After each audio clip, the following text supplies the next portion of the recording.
the President of the United States.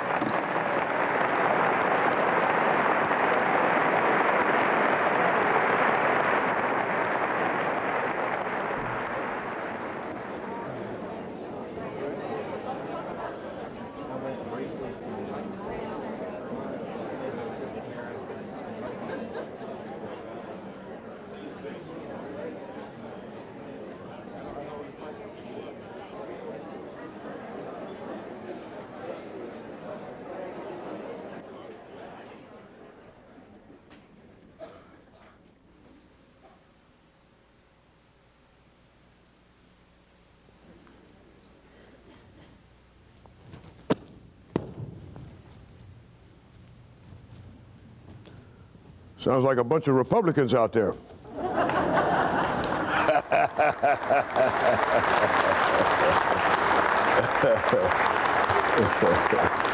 Now that was quick. Reformed Republicans. When I was a boy, there was a public hanging over in Louisiana, and the deputy sheriff said to the poor condemned man, he said, according to state law, you have 5 minutes in which to choose the words that you want to use as your last act. And the poor old fella said, well, Mr. Sheriff, I just don't have anything to say, so why don't you go on and get it over with. And the fella jumped up in the back of the audience, and he said, Mr. Sheriff, if he doesn't want those 5 minutes, I'd like to have them. I'm a candidate for Congress. Politicians. Politicians. I'm reminded of a story about Darrell Royal, coach of one of our underfunded University of Texas football teams. Now, Darrell sent one of his star quarterbacks up to Washington, D.C. to be interviewed by the great Otto Graham of the Washington Redskins. And Graham said to the boy, he said, I hear you're a triple threat man, son. Tell me about yourself. Well, the youngster summoned up all of his Texas courage. And he said, well, Coach, I can run 100 yards in a little over 9 seconds on a muddy field. That's very good. What about your passing? 61 yards, sir, average for the season. Mm-hmm. And your punting? 71 yards, sir, average for the season, against the wind. Graham said, well, that's very good. Now, most of us have our good points and our bad points, and you seem to have your share of good ones. Tell me about your bad ones. Without a moment's hesitancy, the young man says, well, Coach, sometimes I do exaggerate a little. Politicians tend to exaggerate, overstate. So if I overstate here tonight, I hope you won't charge it to my credibility, but to my Texas generosity. There used to be a rule. When I first came to Washington, there used to be a rule that you never quoted anybody after he'd had 2 drinks. And you never quoted anything anybody said after 9 o'clock at night. Well, I've only had one of my 2 drinks. And it's not after 9 o'clock at night, but I don't want to be quoted. I mean that. I don't want you to repeat anything I say. We're going to have a little straight talk in here tonight. I am not a bitter man. Texas doesn't breed bitter men. We might get a little vengeful sometimes, but we're not bitter. What I am, however, is goddamn mad. Other night after a cabinet meeting here at the White House, I asked if there were any questions. Now, I don't very often do that because I don't have the time. And they all looked a little surprised, and Wilbur Cohen, you know Wilbur Cohen, looks like a little Jewish tailor from Brooklyn, but I put him in the cabinet anyway. Now, I could get along without Byrd easier than I could get along without Wilbur, which is what I tell him. But then I may have told that to several of my people, especially if they show some indication of wanting to resign. Wilbur raised his hand, said, yes, Mr. President, I have a question. The other night, my 14-year-old son and several of his friends were sitting around my house, and they asked me, why are we in Vietnam?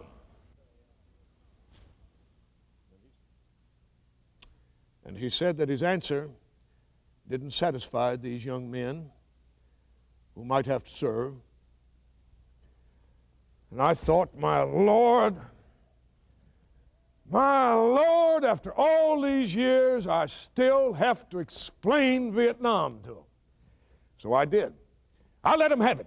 I give them 20 goddamn minutes on why American forces are in Vietnam. And at the end of that time, these men, these members of the cabinet who had been with me, stood by me, sustained me, my effort. I would go so far as to say, encouraged their commander-in-chief in his endeavors. These men sat there and looked at me like I was from the moon. The moon. Lyndon Johnson's war.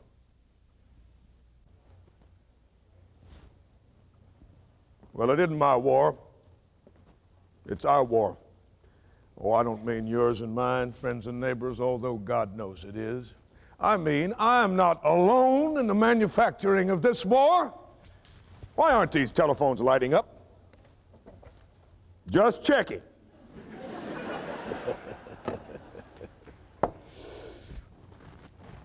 However, I don't stand here before you as your president because I didn't want to be your president.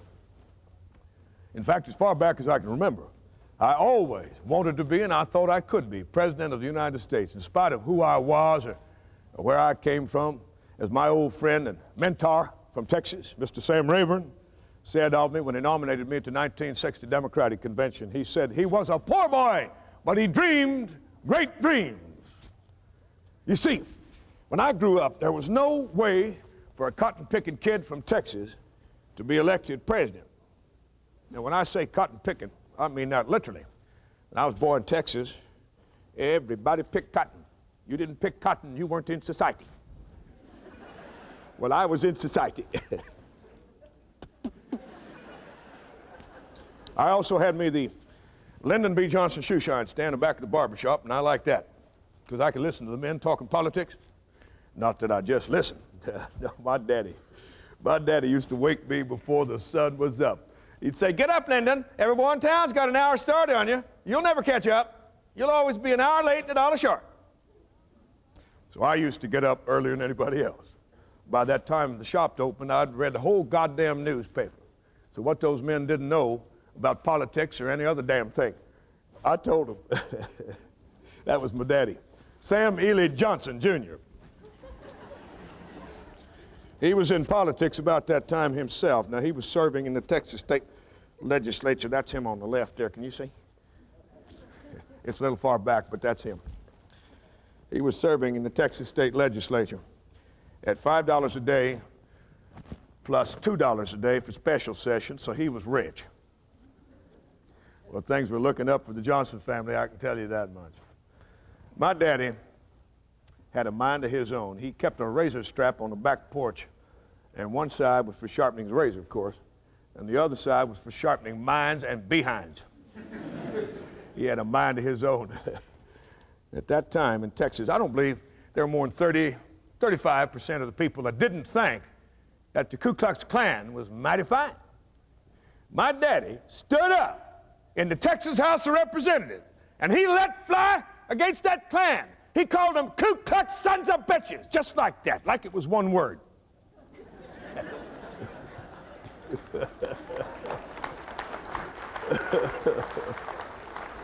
You know, I was in high school. I was an educated man before I made the discovery that son of a bitch could stand on its own.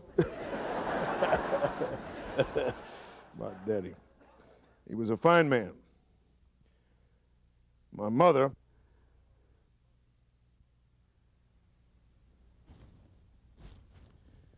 well, my mother was a beautiful lady.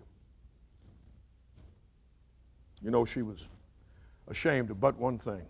She'd had to work so hard. Her hands were all red.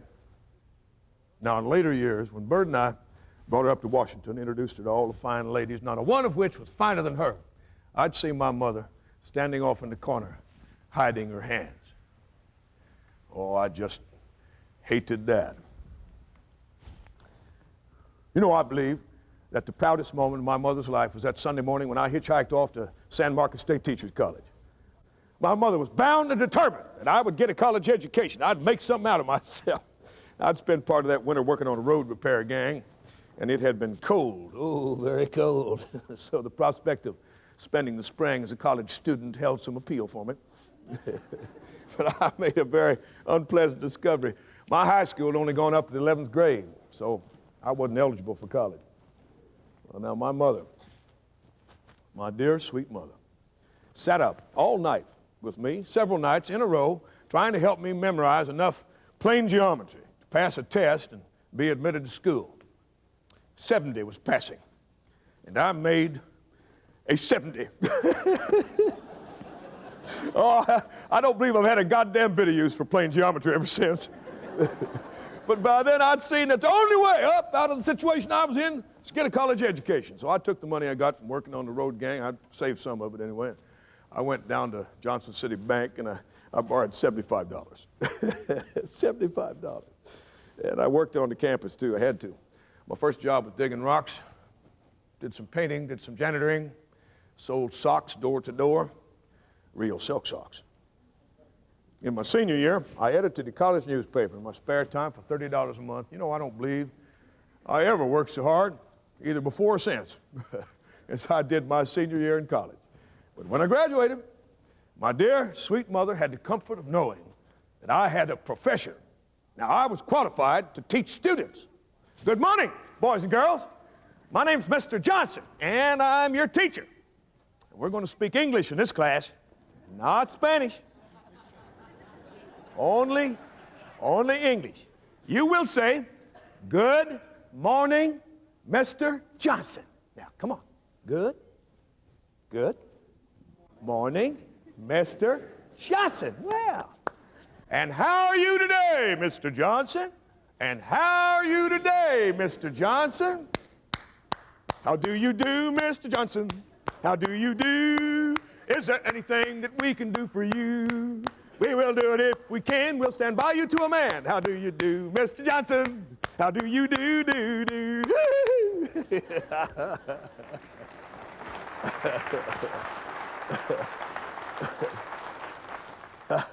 Well, I do fine. And I'm a Texan. And I'm an American, like you, like all of you. And I'm proud.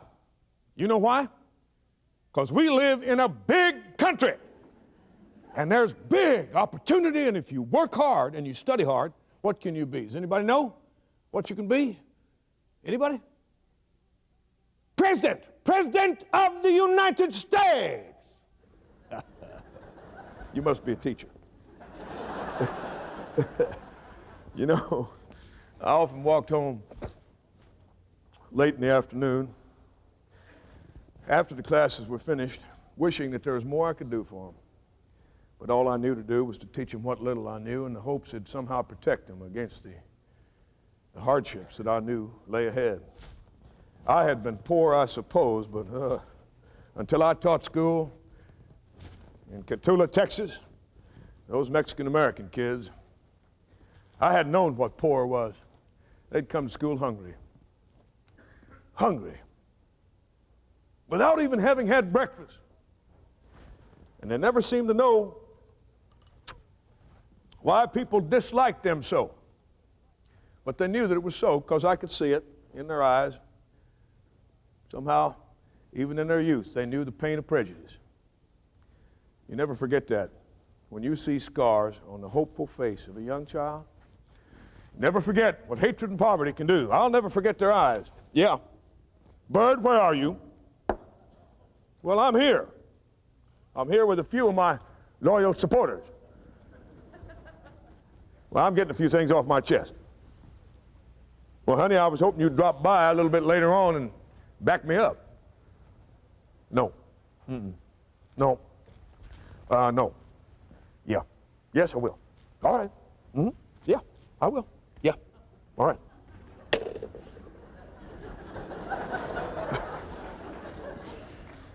Well, Mr. Johnson just informed me that whatever may unfold here tonight, I have absolutely nothing whatsoever to apologize for. And I need hardly add, she is a very astute lady. And of course, she's totally unbiased. While we're on the subject of Mrs. Johnson, there's something I'd like to clear up.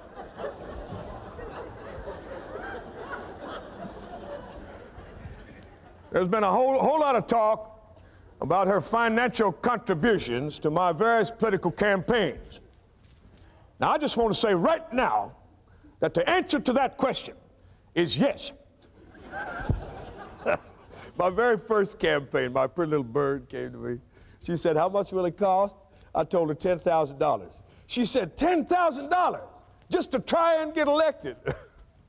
All of you out there won't understand that story. She went to her daddy, and she asked him to advance her the money that she would get from her mother's inheritance. Yeah. And that's not all she did. She didn't just bankroll the campaign. I'd come home between speeches, I'd throw down a bag of laundry on the floor, and she'd do that too. Now, I don't call that being a good wife. I call that being just a perfect wife, especially for a politician. But there's something else that I want to say about Mrs. Johnson, and it's this. I know that it hadn't been for Lady Bird, some people might have abandoned the LBJ ship a long time ago.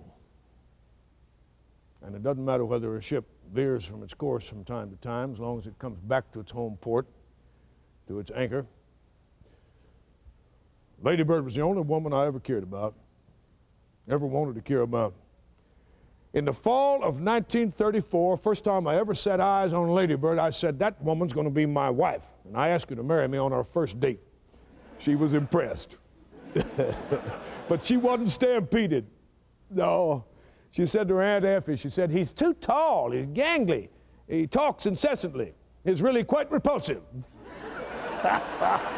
But it wasn't too long till she realized I was really handsome and smart and extremely bright. She didn't stand a chance once I set eyes on her. Her daddy helped. He said, "Honey, some of the best trades I ever did, I did in a hurry." He said, "You brought home a lot of boys. This is the first time you brought home a man." Oh, and I wrote to her, too. That first year when we were apart so much, I wrote to her every single day almost. And I took great care with every comma, every adjective, every semicolon. She'd never let me get away with a goddamn thing. And it's still that way in my household. 2 daughters and a wife. I'm outvoted. You know, there's not a raised toilet seat in my house. I'm outvoted by the greatest natural resource in this country today, and that's woman power. Sweetheart, make sure these lines are kept clear. No. No, goddammit, I'm just trying to make sure you're doing your job. You know, if I'd been born before the invention of this damn thing, I wouldn't have been worth a goddamn. About the most important telephone call I ever got, maybe, came to me one afternoon in the administrative office of the Sam Houston High School. It was Mr. Dick on the line. Richard Kleberg, one of the owners of the King Ranch, which I need hardly tell anyone here was and still is, only slightly larger than the state of Connecticut.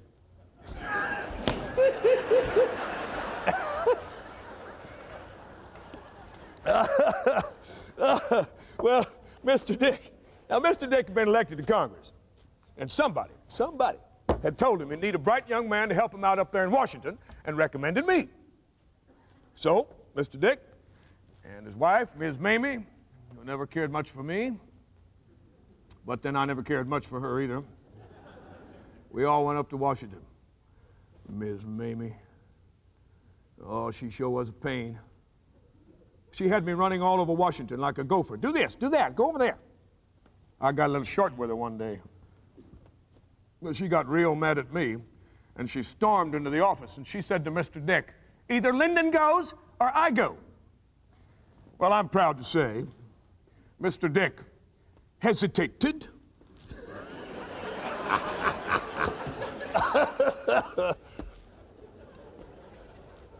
I might have made that up. We all went up to Washington on the train together. You know, I'd hardly even ridden on a train before. And we got to Union Station, and it was cold, and it was bleak, and it was raining like a cow pissing on a flat rock. But I came out of that station, and there it was, right there in front of me. The Capitol Dome. Oh, I tell you, I don't believe I'd ever seen anything so fine in all my life. I love this city. I love this city.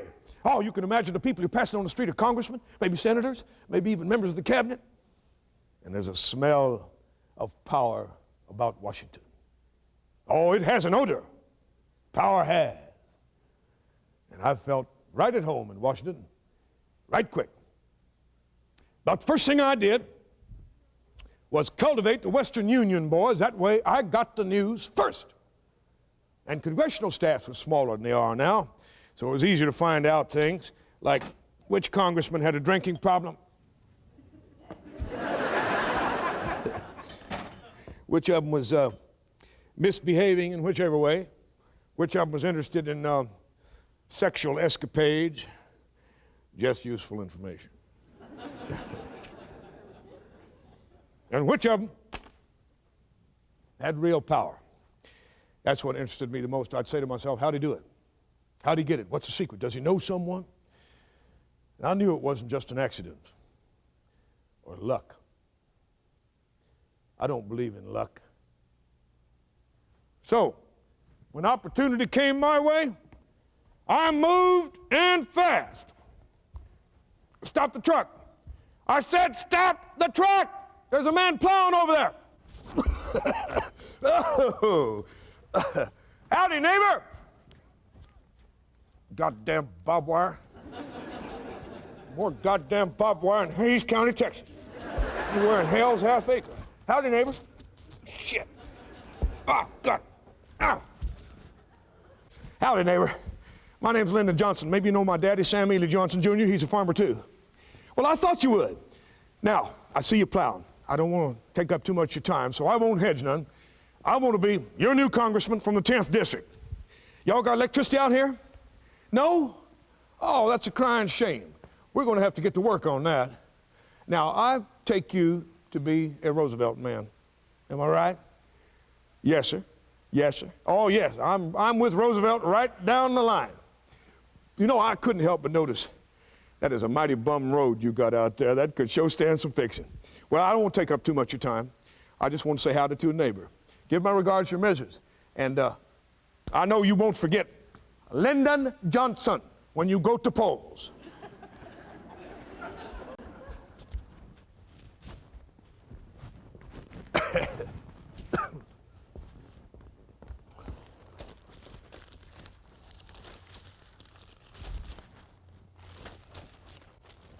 Goddamn! Yee-haw! It was with some satisfaction I received the news that my victory had made the front page of the New York Times. My 7 opponents had just gone down into defeat. Like my friend, my dear liberal friend Maury Maverick. He just got out there too far ahead of his people. To be an effective politician, you have to survive. You have to survive. I may not have been all that liberal, but I was a hell of a lot more liberal than I voted.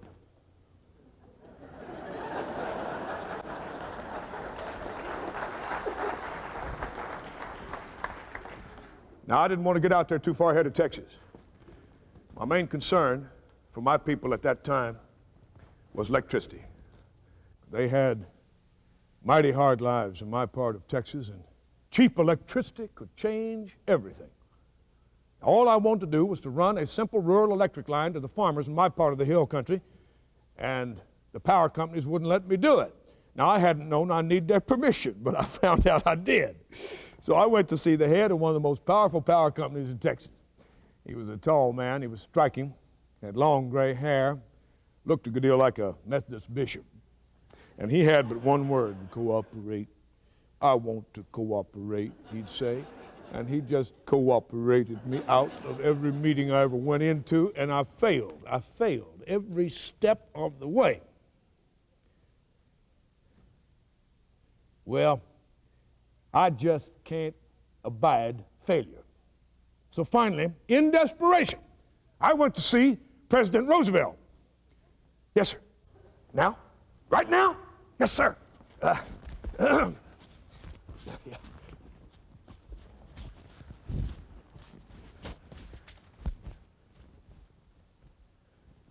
Yes, sir, in here.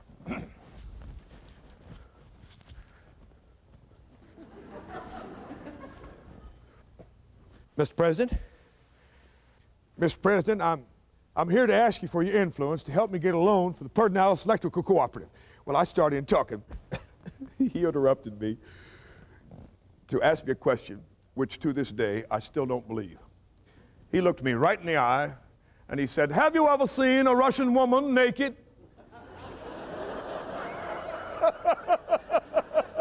Oh, I was so flustered I asked him to repeat the question. And he did. "Have you ever seen a Russian woman naked?" I said, "No, sir, but I haven't been to Russia yet."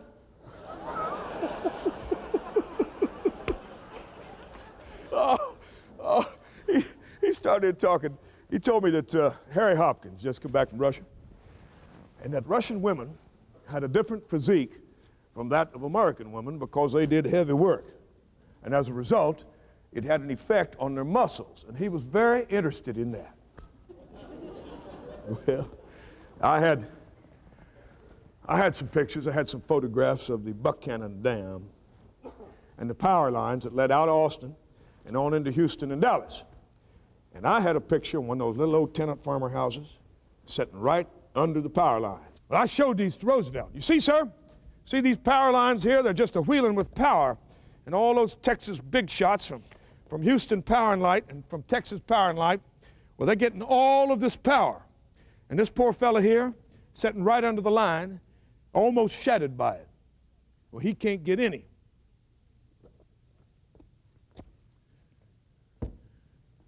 I walked out of there with $1 million loan. Roosevelt. Only man I ever knew anywhere who was never afraid. Well, I became known as Roosevelt's boy.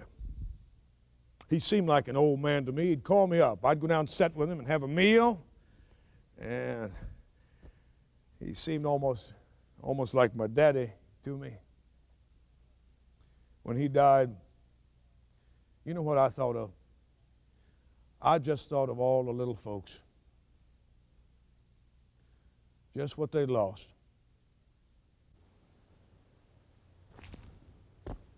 When he died, Bird said, "Honey, he's gone.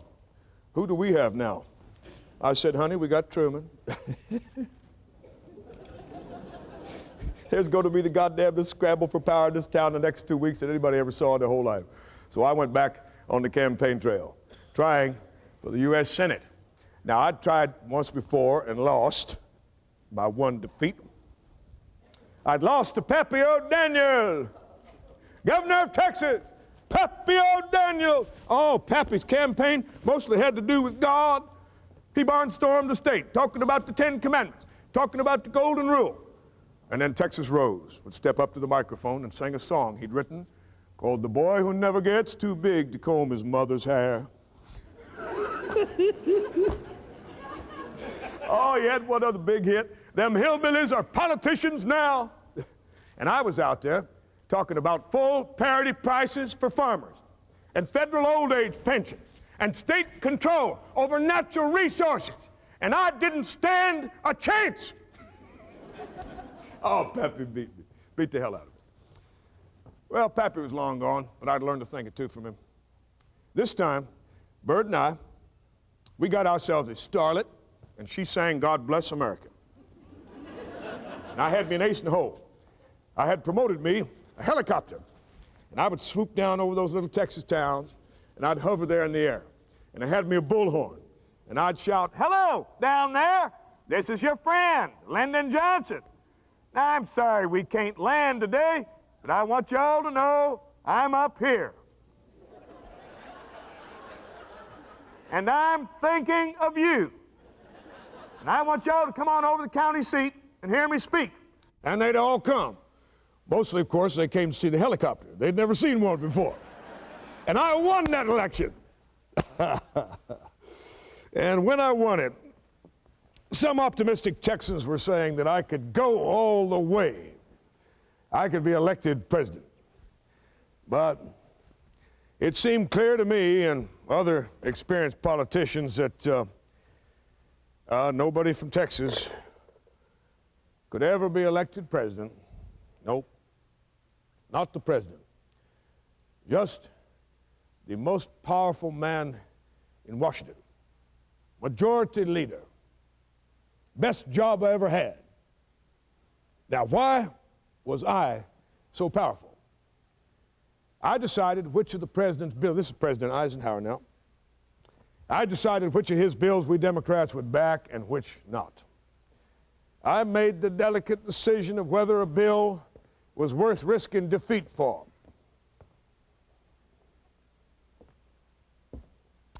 I controlled who was put on what committee, sometimes who wasn't. When a bill came out of committee, I decided when it come to the floor, I decided when to go to a vote, timing. You had to strike when the time was exactly right. I don't know why old friends, liberal supporters, couldn't accept the fact that I had to change. What did they expect me to do? I represented Texas in the U.S. Senate, gas, oil. You wouldn't expect some senator from Wisconsin to vote against the dairy industry, would you? Would you? No, you wouldn't. Survival. I spoke against civil rights. I said it was up to the states whether they'd outlaw the poll tax or not. I said it was none of the federal government's business to enforce the laws against lynching. Survival. We didn't have the votes. We didn't have any votes. Timing. I intended to be there later on. I had to be there later on. Timing. It was just too soon.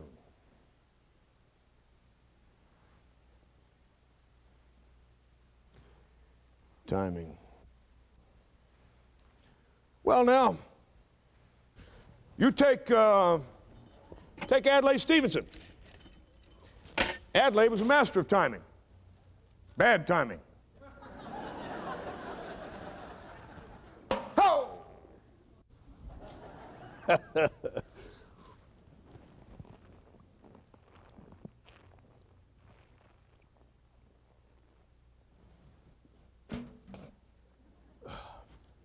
Oh, Adlai was an able man, but he didn't have a clue how to campaign. He'd be out there, some supermarket somewhere, shaking hands, making a speech, and some pretty little girl in a pretty starched frock would come up to him and hand him a stuffed alligator. Now, what you say then is, why, thank you, little girl.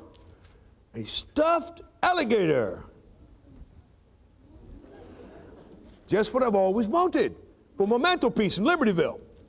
But Adlai would look at it and say, for Christ's sakes, what's this? That's a true story, Judge.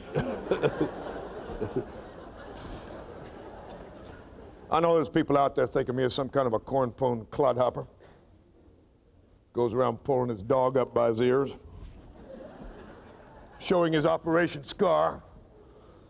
Intellectuals from Harvard, people from Georgetown.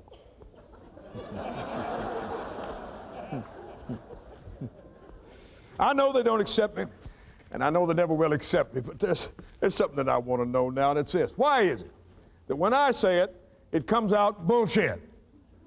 But when Ben Bradley of the Washington Post says it, it comes out Chanel number 5.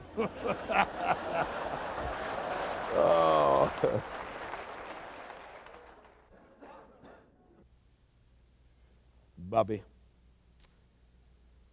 Bobby Kennedy.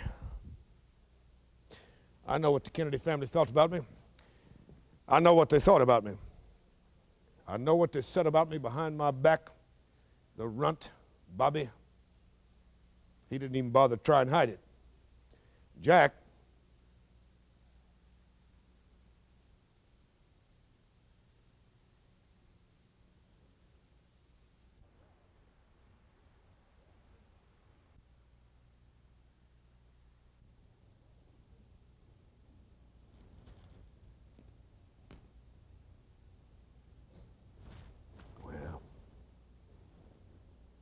Jack bent over backwards to try and cover it up, to try and give me dignity, especially after I became part of the team.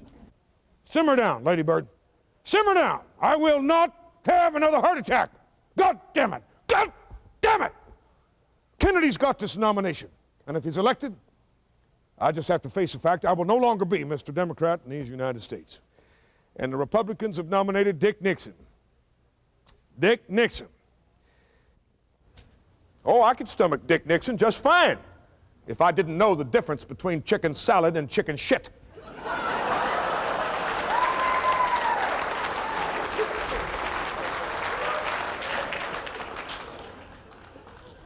I'm sorry, honey.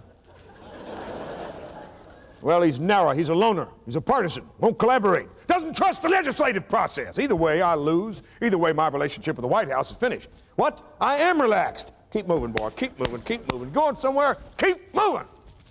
What's that, Bert? Vice President? I might, if he asked me. If he asked me. Yeah. Jack, congratulations. I see. Oh, yeah. Yeah, I see. Mm-hmm. Let me ask you something, Jack. Do you really want me?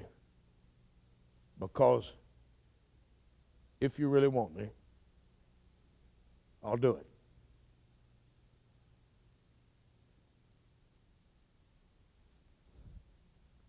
Thank you, Jack. Thank you.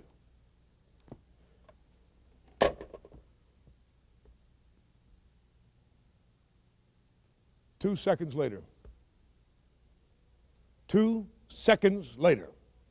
the doorbell rang, and there stands the runt. Bobby, come on in. I was just talking to your brother. Yeah, I know he's under a lot of pressure. He was just saying. Mm-hmm. I know there's a lot of opposition against me. He was just telling me. Yeah. Hello. Yeah, Jack, your brother's here. Oh, well, apparently he didn't get the word. No, I'll tell him.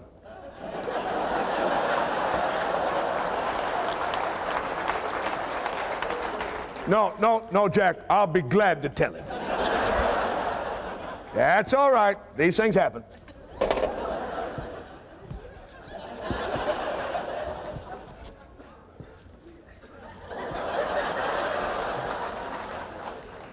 Bobby, your brother just told me to tell you that he's offered, and I've accepted, the candidacy for Vice President of the United States. Apparently, somebody in your normally efficient organization screwed up. Oh, he was in a state of shock. He turned tail, went down that hotel hallway. His Adam's apple was bobbing up and down like a yo-yo. Politics. Politics makes strange bedfellows. Well, I campaigned for him, and I won with him. And the night that I became Vice President of the United States, I believe I was the most depressed I've ever been in my entire life. I couldn't help but think of that poor old woman who'd lost both of her sons. One of them went away to sea, and the other one became Vice President. and neither one of them was ever heard of again. But I did the job. I did the job. I worked 24 hours a day. I fetched and I toted, and I played second fiddle. But I want to tell you something.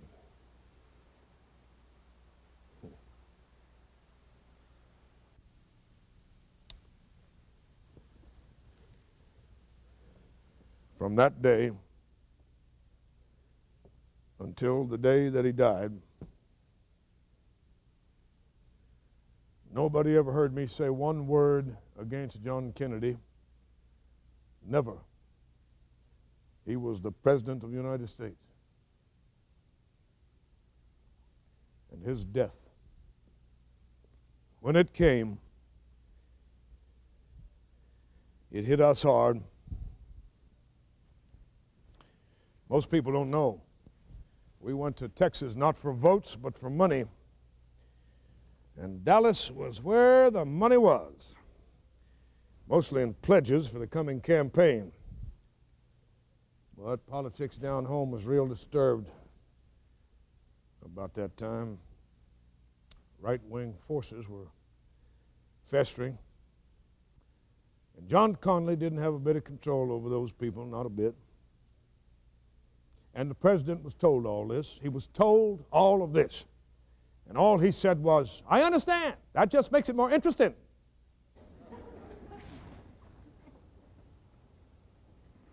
There's something that I want to explain to you.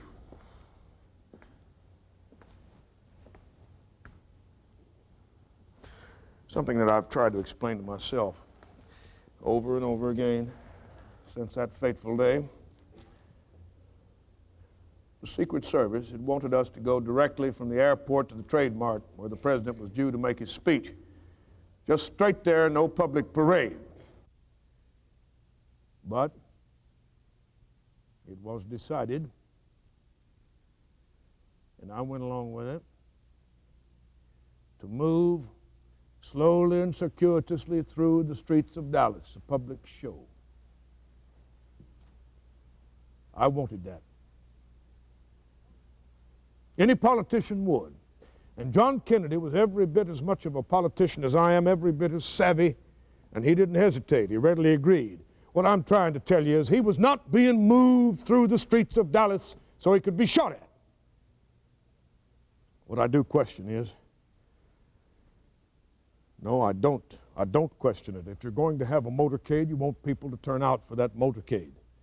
So you publish the route of it. And there was a map of it that morning in the Dallas News. I just don't see any point in questioning that. And people did turn out. They turned out in their thousands, and it was very gratifying to see how much they seemed to love us. Well, at least the president. They gave his automobile a terrific hand as he drove by, and Jackie was just plain beautiful in her pretty pink suit and a pretty pink hat. She was smiling, radiant, charming. You know, people were rushing up just to try and touch that car. I thought, my Lord, this certainly lays to rest any fears we might have had. And just at that moment, we turned that corner. And on a building up ahead, I could see the words, Texas School Book Depository.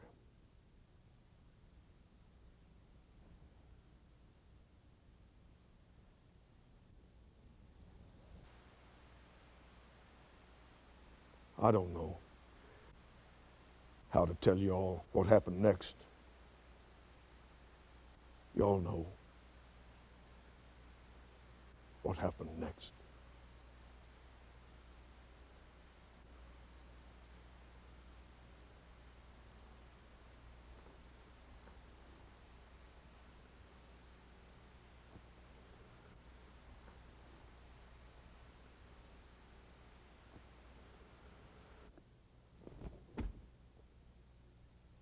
When we reached the ambulance entrance to the hospital, I could see Governor Connally being helped out of his car, and there was a great big gob of red blood all across the front of his shirt. And Jack, the president was lying on his face in the back seat of the car, and there was a pool of blood on the floor of the car, and there were some twisted roses lying in it. I heard somebody say, "That's the president, isn't it?" Said, "Yes." Said, "I don't know. Is he dead?" Said, "I don't know." That's all we heard. Bird and I were shoved into the hospital by the Secret Service, down the hall, into the first room they came to. And they shut the door, pulled down all the blinds, and we sat there in stunned silence. Shock. Just waiting. Waiting for news. After a while, the door opened. Secret Service man came in. He said but two words. "He's gone."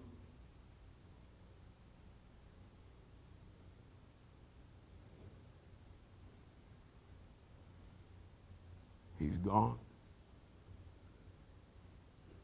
Bird began to cry. And I thought, now,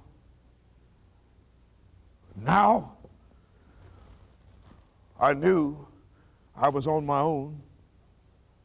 And I knew that this terrifying thing might be part of some international conspiracy. It was my responsibility. I had to do something quickly and calmly. I told him not to announce the president's death till we were in an unmarked car en route to Air Force One. But we wouldn't leave until after Mrs. Johnson had seen Mrs. Kennedy. The Secret Service brought her into a small little hallway, and there sat Jackie, all alone. You always think of somebody like that as being so protected and so insulated. But Bird said she never saw any woman so alone in her whole life. She went up to her and she put her arms around her and held her. Oh, she hugged her. And she said, "God, help us all."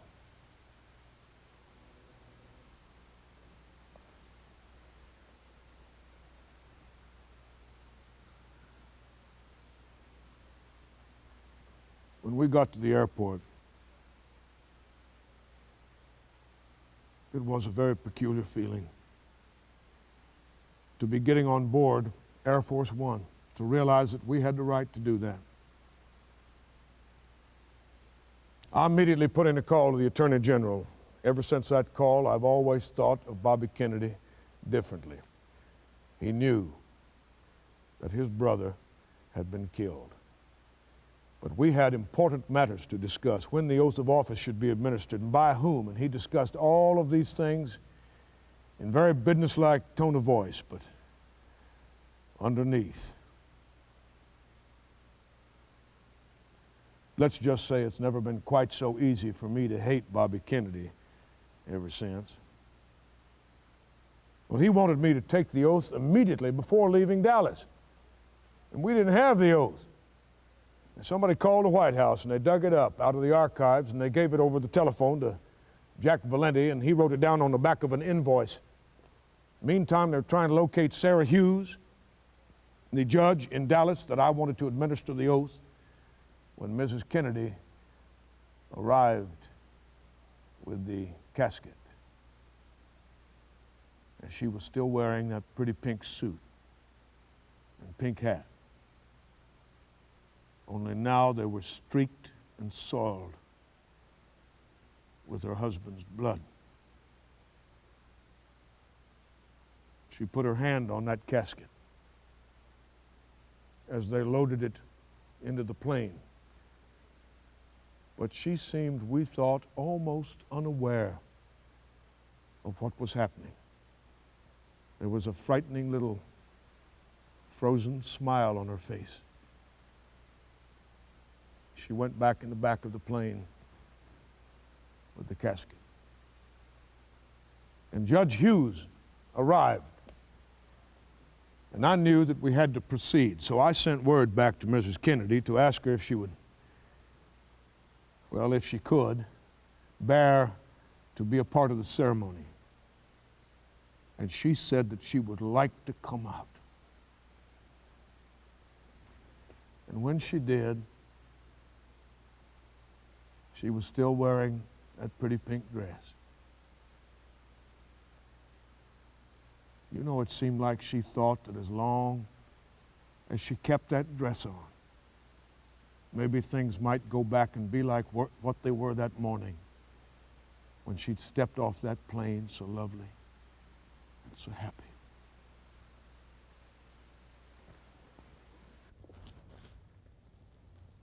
I asked Mrs. Kennedy to stand on my left.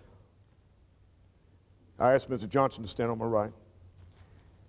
And Judge Hughes leaned forward and said to Mrs. Kennedy, "I loved your husband so very, very much." You know, I don't believe Mrs. Kennedy heard her. I put my hand on a Bible. I, Lyndon Baines Johnson, do solemnly swear that I will faithfully execute the office of President of the United States and will, to the best of my ability, preserve, protect, and defend the Constitution of the United States. And then Judge Hughes added, "So help me God," which isn't in the oath. But I said, "So help me God."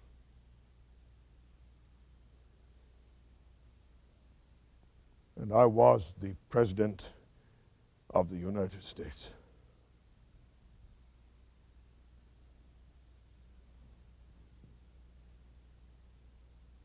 And there are plenty of people who wish I had gone into some other line of work.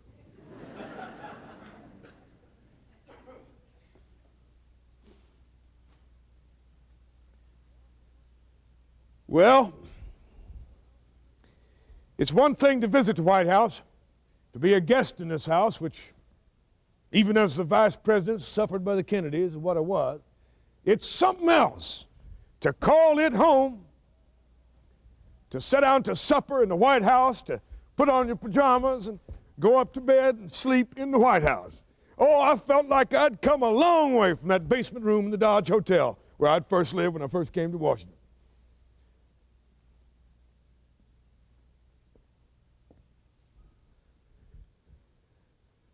You know, I wish my mother had lived to see me as president.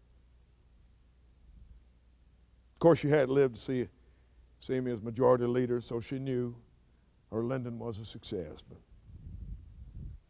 still, even now, when I sometimes receive a somewhat flattering introduction, I often wish my mother and my father could have been there to hear it, because my father would have enjoyed it and my mother would have believed it.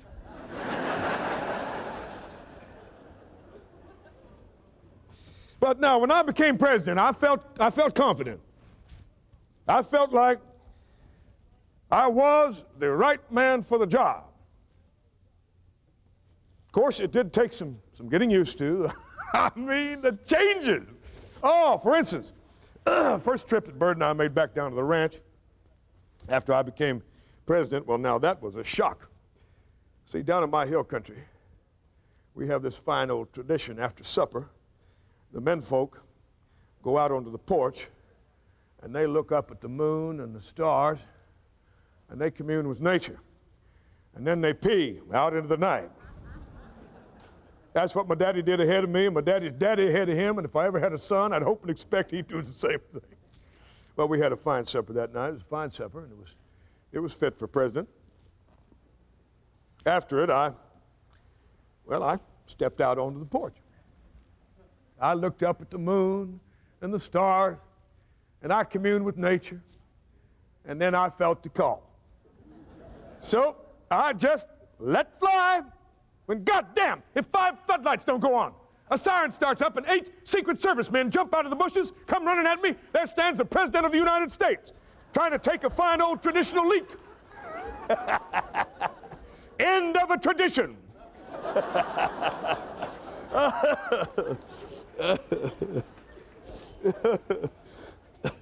Now that's a raunchy story, but you liked it.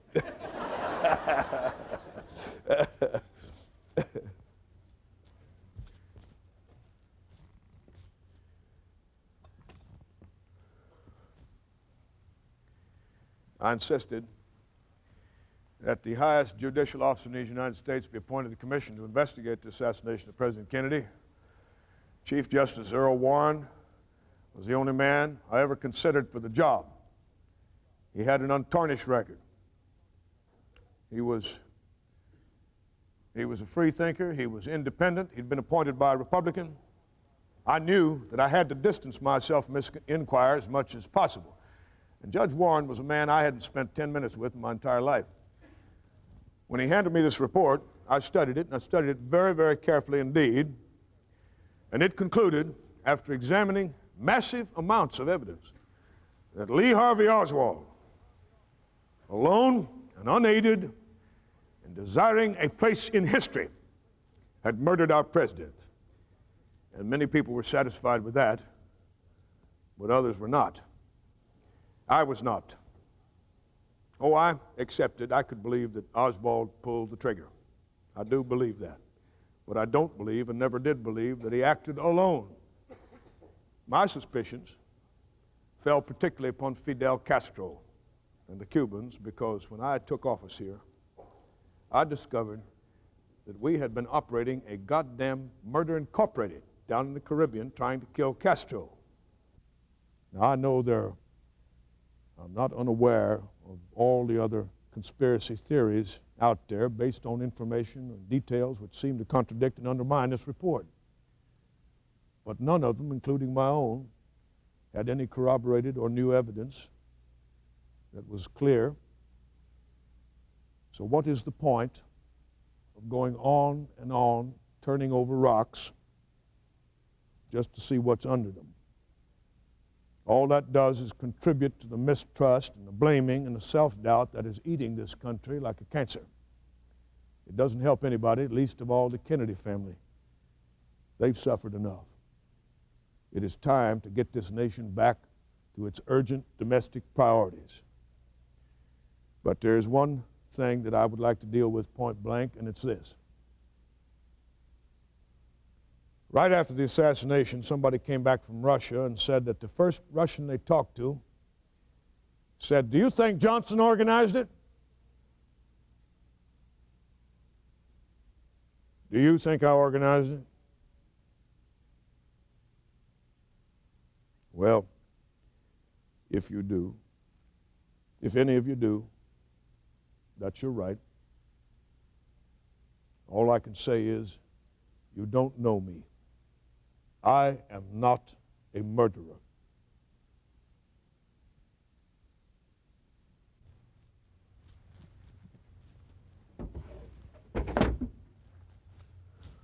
Right after that fateful day, I called in the president's closest advisors and asked them what they thought the agenda of my administration, what was left of it, ought to be. Many of them were of the opinion that civil rights would never get through, that I ought not to expend the limited coinage of my presidency on it. Well, what the hell is the presidency for? Get me Roy Wilkins. Yes, I want to talk to Walter Heller. You get me Hubert Humphrey right now.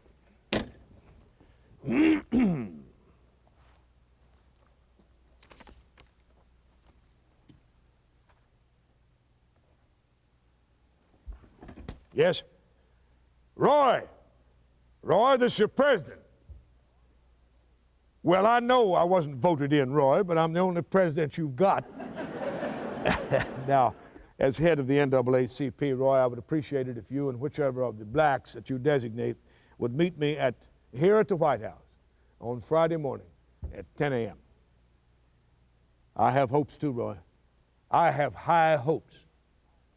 Now, I'm going to appreciate all of the help y'all can give me.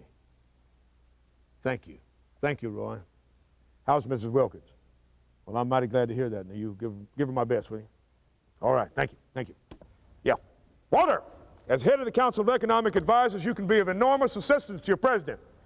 Well, I know I wasn't voted in, Walter, but I'm the only president you've got. Now, you know, I kind of got the feeling that Jack Kennedy thought that any country that he was president of just couldn't have any poor people. I'm here to tell you, we got a hell of a lot of poor people in this country. I've read your report, Walter. Well, I want you to know I agree with it. Not only is poverty wrong, but it's something that we can't afford. Now, I don't mind telling you, I intend to go down in history as the president who eliminated poverty. I'm going to introduce anti-poverty legislation next session of Congress, and I'm going to push them. I'm going to get it through. Now, my advice to you, Walter, you give it the highest priority. Thank you, buddy. Yeah. Hubert?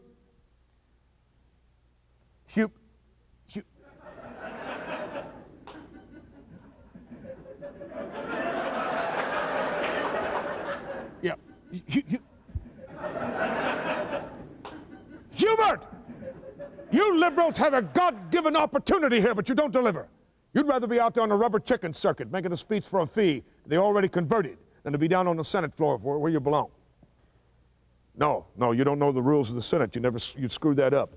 We're not going to get damn Bill 1 passed, especially on civil rights, unless we have Everett Dirksen. We are going to get Everett Dirksen. Now, here's how we do it. You get a bottle of wild turkey and you go down to his office this afternoon. Yeah, you just make him laugh. You just try. Well, let him know he's got a piece of the pie. You tell him that this civil rights legislation is going to go down in history, and he's going to go down with it, one way or the other.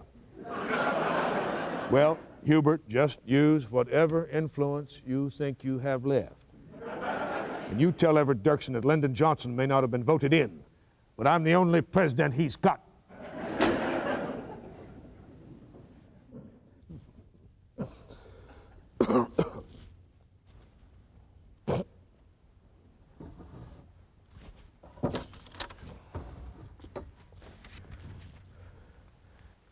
When I took office, it seemed to me Jack Kennedy's policy was very clear. He looked at it soberly. We just could not permit Southeast Asia to fall into the hands of the communists. Now, when I assumed the presidency, we had 16,700 men already in Vietnam, with 2,000 or 3,000 more prepared to move out there in rotation. You may check that out. Now, Jack Kennedy was strongly anti-communist. In October 1963, he approved a National Security Action Memorandum, number 263, which affirmed his strong commitment to do all that was necessary to help the people of South Vietnam win victory in their fight against the communist Viet Cong. In that same memorandum, however, he threatened to pull out 1,000 American troops in rotation and not replace them by the end of the year as a signal of his anger against President Diem. His purpose, which he communicated in all of the meetings and in top secret telegrams to Ambassador Lodge out in Saigon, was to put pressure on President Diem and his corrupt South Vietnamese government to get off their asses and fulfill the democratic policies that we were supporting out there and which your tax dollars were paying for. Well, about a month later, President Diem was assassinated, an occurrence which we naturally and wisely attempted to take full advantage of. 20th of November, 1963, Jack Kennedy directed McNamara, Mac George Bundy, and Maxwell Taylor to fly out to Honolulu to meet with the new leaders of South Vietnam and to prepare a second National Security Action Memorandum, number 273, which let stand 1,000-man pullout as long as South Vietnamese troops were prepared to take those positions. And it affirmed Jack Kennedy's continued commitment to do all that was necessary to help the South Vietnamese defeat the Viet Cong. And it expanded that commitment to include naval surveillance off the coast of North Vietnam and covert activities inside Laos up to 50 miles and in Cambodia. On the 21st of November, those people flew back toward Washington with that memorandum for Jack to approve, but we had already gone. We had flown down to Texas. Well, Jack didn't come back alive, so on the 26th of November, It fell to me as one of the first acts of my administration to approve that memorandum. I wasn't happy about the situation. Already our being in Southeast Asia had begun to create serious divisions within the Congress and the country. Ho Chi Minh looked to be setting down for a long, tough fight. I had always known better than to get into a pissing contest with a skunk. I want to tell you something, though, and it's this. The hardest task a president has is not to do what is right. It is to know what is right. I called in Secretary of State Rusk, Secretary of Defense McNamara, Maxwell Taylor, Chairman of the Joint Chiefs, and I said, is this right? Is this right? And they all said, we are headed correctly in Vietnam. So, it seemed like to me the right thing to do was to continue to do what Jack would have done. So I approved this memorandum. Things went along for 18 months like this. And then, 2nd of August, 1964, nice, peaceful, relaxing Sunday morning, 3 North Vietnamese torpedo boats attacked one of our destroyers, the Maddox, in international waters in a place called Tonkin Bay. Attacked unprovoked, like an old-time Indian attack. They came out of nowhere, they disappeared into nowhere. Well, you've got to find these bastards, and you've got to get them. Now, the first reports I got indicated several missiles been fired at our ship, and luckily none of it hit. Then these bastards just disappeared into thin air like it never happened. I called in every goddamn little admiral I could get my hands on. All right, all right, all right, all right. You are telling me that the entire United States Navy's out there. All them ships, all them planes, and you can't find and sink 3 dinky little PT boats. All right. Here's what I want you to do. I want the Navy to continue these patrols off the coast of North Vietnam, and I want you to provide air combat patrol support over these destroyers.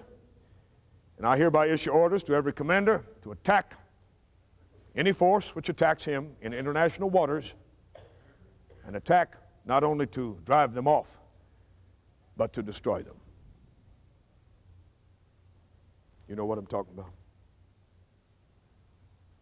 God damn it. You all know what I'm talking about. God damn it.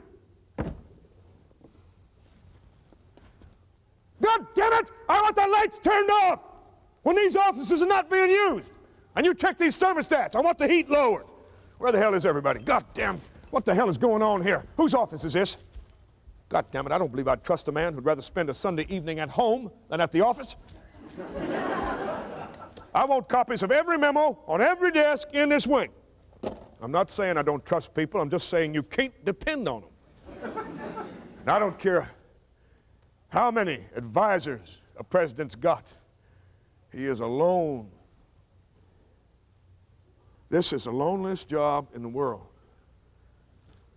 And I don't care what any former friends of the press might say. If I want to turn off a light, I'll turn it off. If I want to turn down the heat and save some money, I'll do that too. If I want to drink a glass of whiskey, I'll do that. If I want to have bad manners, I'll have bad manners.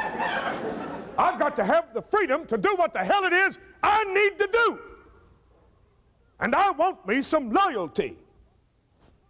I want my people to be 150% loyal, to kiss my ass in Macy's window and stand up and say, boy, wasn't that sweet?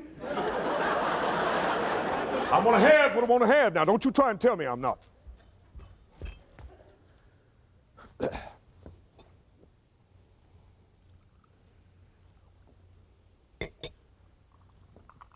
And let it be known that Lyndon B. Johnson is a calm, collected statesman who is the finest representative of the American dream. We had a lunch here at the White House with George Bundy and McNamara and Rusk. And we had some experts in over coffee. And we had some ice cream for dessert. And we decided to bomb the North Vietnamese naval bases. Well, I could have been in big trouble. I was about to run as the peace candidate. You may well laugh, but compared to Barry Goldwater, I was the peace candidate. Yes. Oh, hello, Lucy, honey, how are you? No, you're not disturbing a thing. Yeah. Well, that's good. Oh, yeah, I got them. Well, they're right over there on the coffee table. They're in that silver thing. Well, they're very pretty, but a little too tall, but they're very pretty. Yeah. Well, how's Lynn boy? Is he? Is he right there? Well, put him on. She's putting my grandson Lynn on. Hi there, big buddy. How are you? What do you mean you don't know me? Well, this is your old granddaddy? You mean you don't recognize my voice?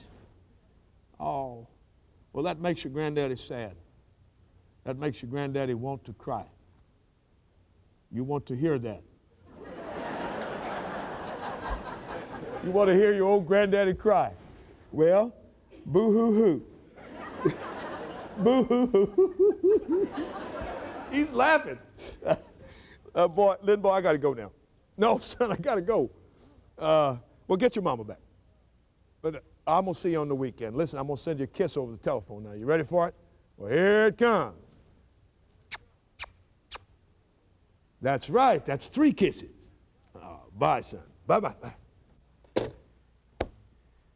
You know, that is just about the smartest little kid I've ever seen in my life.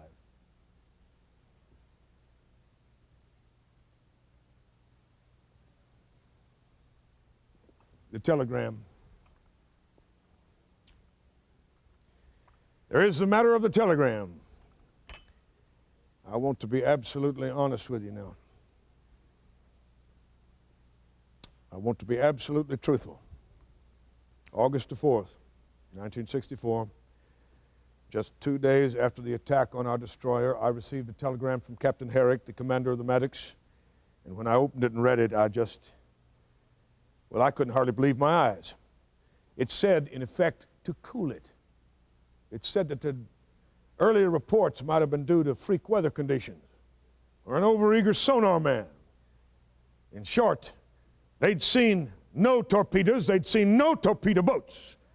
And he suggested a complete reevaluation before action. Shit! I didn't see how I could bother the senators with that at that time. I called up Admiral Sharp. I said, we do not want to take any retaliatory action until we're absolutely sure what happened. And Admiral Sharp assured me that the attack did take place. It did take place. So it was all right. You don't have to see scalps to know that Indians are scalpers. I did not go off half-cocked in Southeast Asia. Oh, I'd learned a thing or two from Eisenhower. Ike was downright passionate about not making a move without the full cooperation of the Congress. Shrewd. I knew I had to get a piece of paper in my pocket before I could bomb those bastards. So I did. I got a resolution.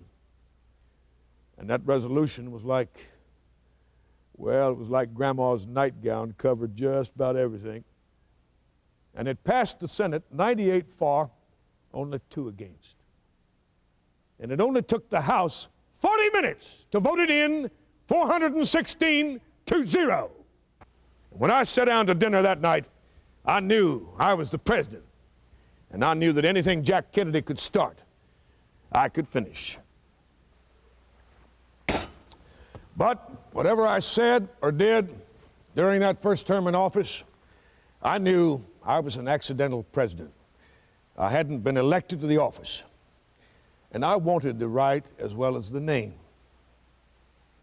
Now, some people might tell you I get a little itchy and depressed when I'm on, goddamn! Oh, man, that's a brand new Stetson. Well, some people might tell you I get a little itchy and depressed on the campaign trail, but by God, it was good to hit that campaign trail again. Remind me of my first congressional campaign when Jake Pickle was my advance car driver. I said, JJ, I want 2 things from you. I want a full gas tank and an empty bladder. Oh, but that was a lovely campaign. Just lovely. We could have sat home on the back porch and not run at all and still won, and Goldwater was a wonderful opponent. Just wonderful. Had a wonderful slogan. somebody had made up for him, in your heart, you know he's right. Well, I like that slogan. I liked it a lot. And the reason I liked it so much was somebody immediately came up with, in your guts, you know he's nuts. And that took care of Senator Goldwater. I was the first president from Texas.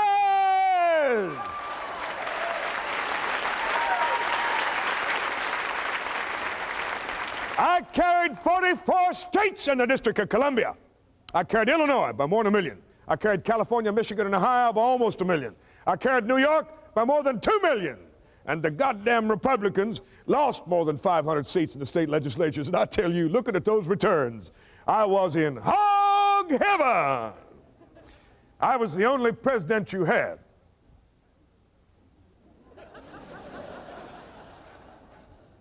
And I'd been elected. Now, for the moment, we'll have a honeymoon with Congress. So I want you to get off your asses, get my programs through before the aura and the halo, which now surrounds me, begins to disappear. Don't waste a second. We're on our way to the great society.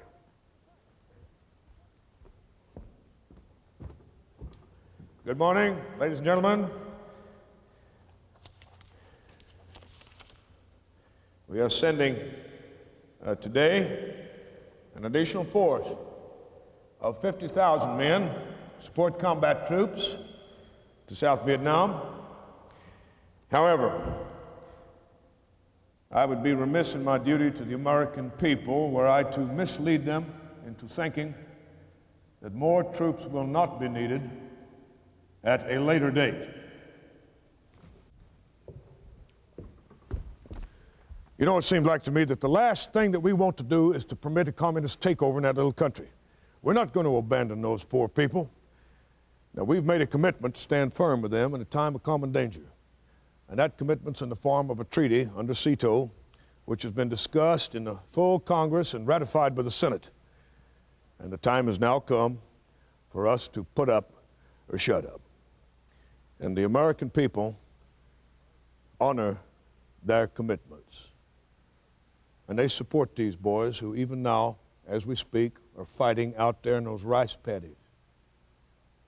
And if Mr. Ho Chi Minh, who watches our television and looks at our books and newspapers and listens to our radio, if he believes otherwise, I would just like to disillusion him this evening. You know, it seemed like to me that, well, people are people. They want the same things in South Vietnam that they want in Texas. You give them a nice little house with some music playing in the background. You give them irrigation, good roads, rural electrification. That's all they want. That's all they've ever wanted. And that's all that we have ever wanted for them. Well, that democracy, of course.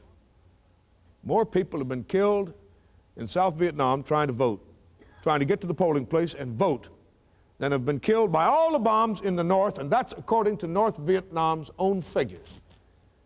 So if you're all agreed that all it'll take to defeat these Reds is just a little bit more men, a little bit more money, well, then we'll go ahead. According to these reports I'm getting, they can't hold out for very much longer, so, but there's something I want to know now, and it's this. Should I step up the bombing and get it over with fast? You're all experts out there. You tell me. And you give it to me straight now. Let's get down to the nut cut.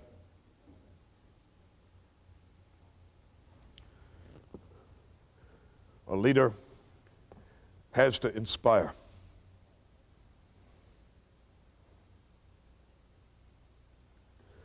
And inflame.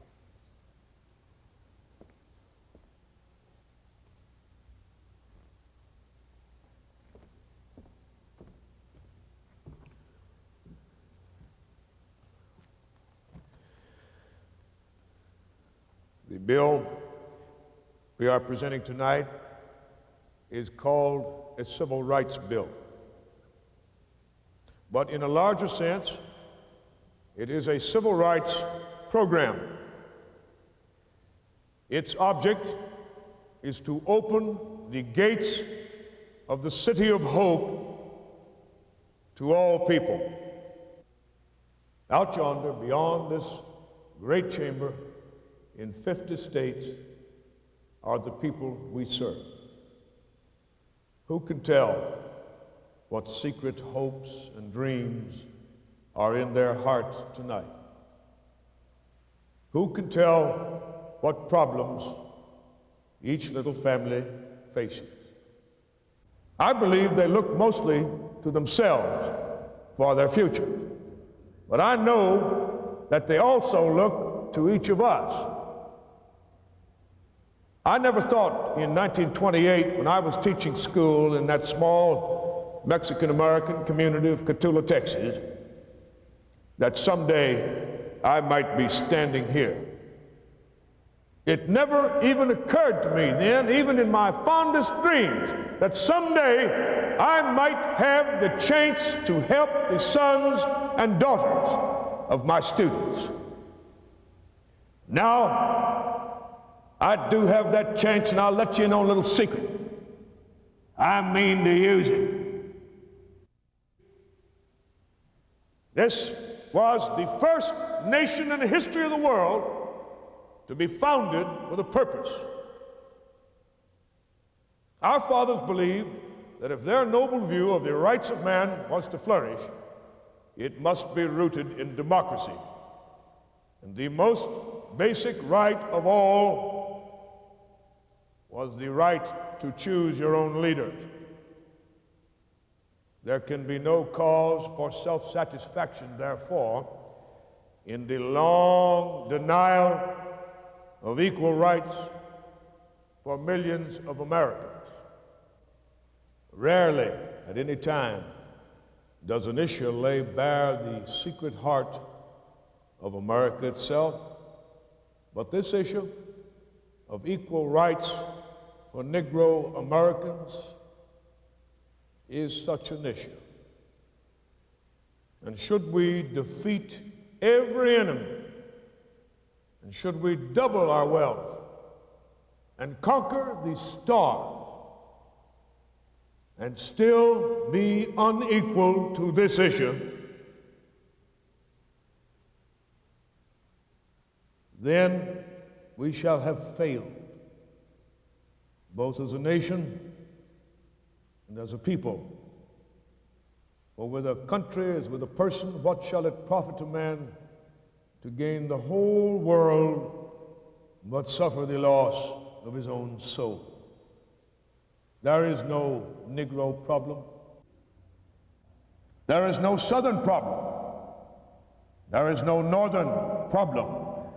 There is only an American problem. Every American citizen must just have an equal right to vote. And we are going to give them that right to vote. So let this session of Congress be known as the session which did more for civil rights than the last 100 sessions combined.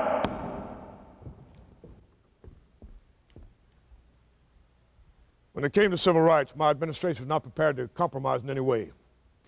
I knew that the slightest wavering on my part would only provide hope to the opposition, whose strategy would be that they would amend this bill to death. I wasn't going to have that. I didn't want any amendments at all.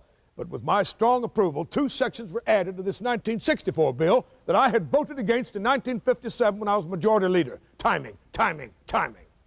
You see? Well, I called up Hubert. I said, Hubert, this is our moment. He said, I know, Mr. President, I shall not fail. Old Hubert. You want to get some information out fast in Washington? Telephone, telegraph, or tell Hubert. Oh, Hubert used to complain about the Johnson treatment. He said when I wanted something from him, I'd grab him by the shoulders and I'd shake him till his teeth rattled, then I'd kick him in the shins. And then he'd pull up his trouser leg and he'd show his bruises. Now, by God, he did have bruises. I don't know where he got them from, but they were very effective. I confess to a slightly sadistic streak in my nature where it came to Hubert Humphrey. But Hubert was very effective. You know what he did? Never in the history of the Senate had anybody offered to publish the names of senators who failed to show up for quorum call. Hubert did. He called up every senator. He said, this is very important civil rights legislation. You don't show up for quorum call, I'm putting your name in a newsletter. And he did, too, just one time. That's all it took. Hubert Humphrey is the most caring, most dedicated, and the most honest public servant that this country has ever had. As vice president, I'd give myself a B. I'd give Hubert an A. No, an A plus. But I did my part. I called up Senator Richard Russell of Georgia, invited him to visit me at the White House. Now, we needed Dick Russell. We needed Dick Russell just as much as we needed Everett Dirksen. I said, Dick, would you step into my office here just for a moment, please? Come, let us reason together. Now, Dick, the other night, I had a dream, and in it, I died. And on my tombstone, it said, here lies Lyndon Johnson. He opened the door of hope to all American school children. And you know, Dick, the next night I had another dream, and in it, you died. And on your tombstone, it said, here lies Richard Russell. He slammed the door of hope on all American school children. He looked up at me with tears in his eyes. He said, Mr. President. He'd called me Lyndon for 35 years. He said, Mr. President, I've been expecting the rod to be wielded for some time. I'm sorry it has to be you that wields it, but I'd rather it be you than anybody else. Would you just do me one favor? I said, sure, Dick. Anything. What is it? He said, just shed a tear or two for me when you use it. We got it. We got it through. I signed that bill into law. And old George Wallace was out there saying he wouldn't be responsible. It'd take a police state to enforce it. Well, I know this country. I know the system. I knew that the key for niggers, for blacks, was the right to vote, with no ifs or ands or buts. Once they had that, every politician from north, east, south, and west come running to kiss their ass and beg for their support. And I believe there was a great feeling in this country the day I signed that bill into law. The day of justice had now come. And I tell you, I believe sincerely that it must come, that no force on earth can hold it back. It is right, both in the eyes of God and man, that it should come. And it's not just the niggers. How many white children have gone uneducated? How many white families live in stark poverty?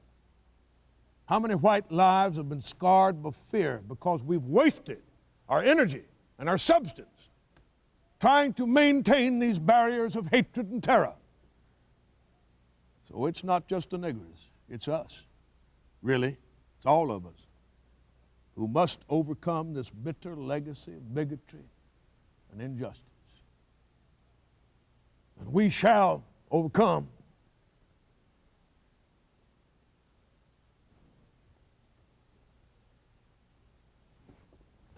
Yes? Yes, honey, I hear him. I hear him just the same as you do. No, it doesn't bother me at all. I'm not losing any sleep over it. Well, let them chant. They're so goddamn dumb they wouldn't know how to pour piss out of a boot if the directions were printed on the heel. I'm sorry, honey. Well, I don't know what to tell you. Just try and go back to sleep, that's all. All right. Yes, I will. Mm-hmm. Yeah. No, I won't. All right. Yeah.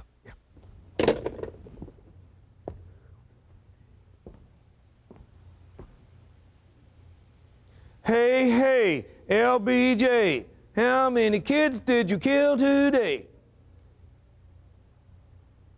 I don't know what that goddamn Lafayette Park's doing out there right across the street from the White House anyway.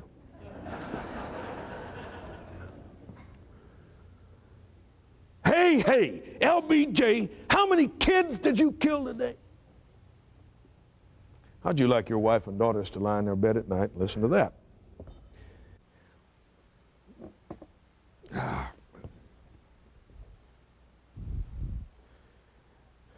I've spent some sleepless nights myself trying to think it through. You know, it seemed like to me that the only immortality John Q. Citizen has, aside from his religious beliefs, of course, is his citizenship as an American. Even your name passes from your tombstone. You know that's going to happen. But when you stand up and you say, I am an American, you are saying that you are as immortal as this great republic. I believe that. I believe that. And I believe that you don't attack that. Well, I'm from Texas.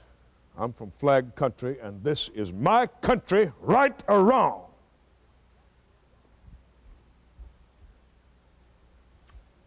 I want to let you in on a little something. I want to tell you a little something. These protesters out here, these pinkos, students, hippies, whatever you want to call them, they don't matter. Let them chant. They can't do any real damage. I want to tell you what you got to watch out for and what you got to fear. Now, this is President Lyndon B. Johnson talking. The terrible beast that we have to fear in this country is the right wing. You may be surprised to hear me say that, but it's the God's truth. If the right wing in this country ever got the idea I would sell out in Vietnam, they would do terrible things in this country, and they would escalate the bombing beyond anything that you ever dreamed of. I just thought I'd mention that.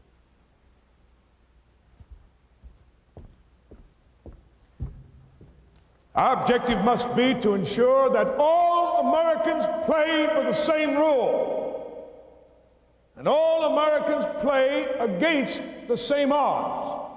This is the first work of any society which aspires to greatness. So let's be on with it. We've got to make sure that everybody in this country gets a fair shake. Starts off on level ground.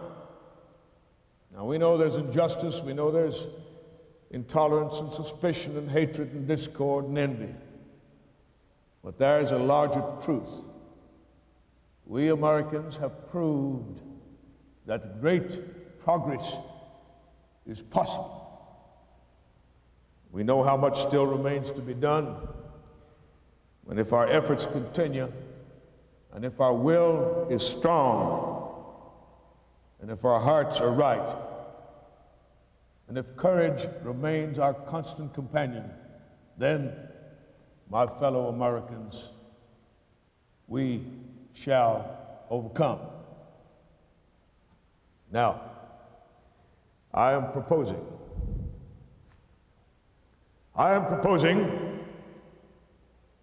that all Americans over the age of 65 be spared the darkness of sickness without hope. And I'm asking that all Americans under Social Security contribute a modest amount during their working lifetime so that their basic health services can be financed. Medicare.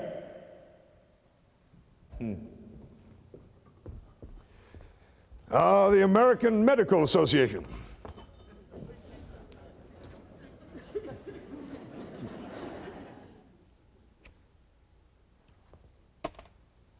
Fine bunch of people.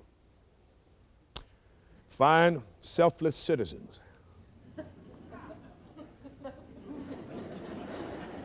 Now, all they wanted was to preserve the sacred relationship between the doctor and the patient. Bullshit. Fought like Apaches, always had millions of dollars, hell of a lot of political pull. All to make you believe that the two most dangerous words in the English language weren't nuclear warfare, total annihilation, they were socialized medicine.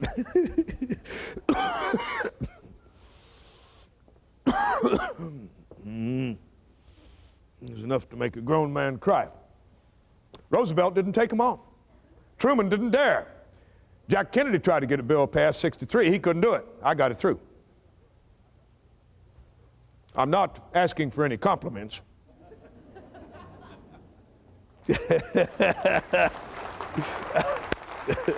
Thank you. But I got it too. Now, I signed that bill in the presence of Harry Truman, who was 81 years of age, and I gave the first 2 Medicare cards to him and to Mrs. Truman. I tell you, that was a great day for America. But I don't want you to think that I'm boasting of my accomplishments.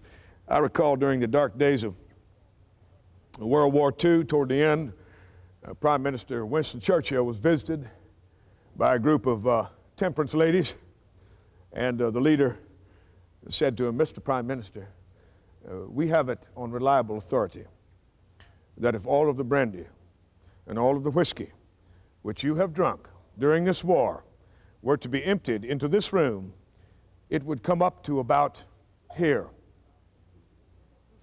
Churchill just looked at her. He said, "My dear little lady, so little have we done, so much we have yet to do." All right, meantime, the war in Vietnam is going pretty well, according to reports. Maxwell Taylor, Westmoreland, said we could win this war on the cheap. All we had to do was put in just a little bit more men, just a little bit more money, just a slight escalation. So I agreed. I agreed to an eventual total of 100,000 troops. I understood the necessity.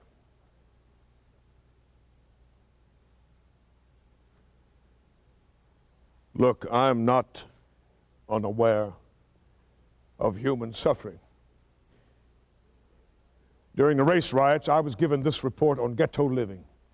It just opened my eyes. 7 pages of stories on roach and rat-infested hovels and garbage on the ground and cold, landlords refusing heat, and homeless people sleeping in doorways and on gratings, and hunger.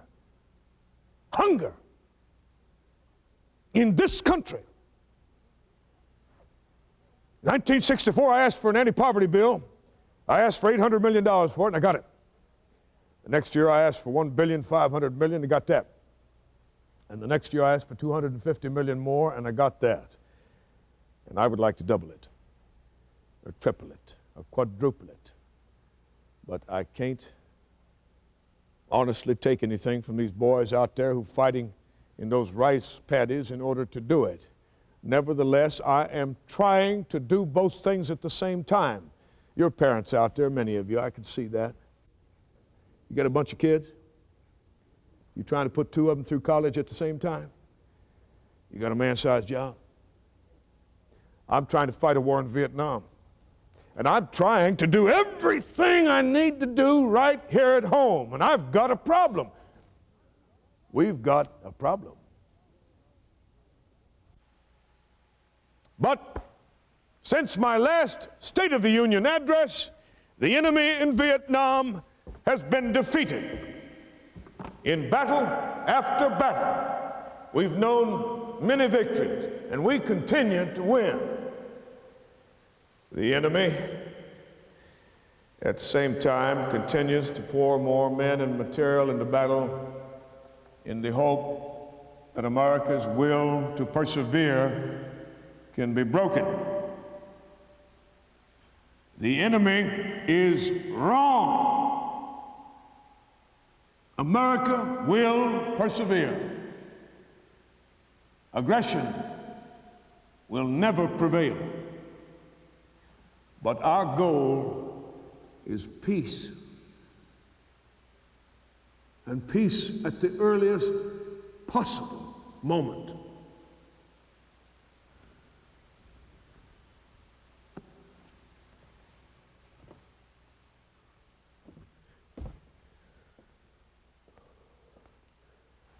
Why aren't these telephones lighting up?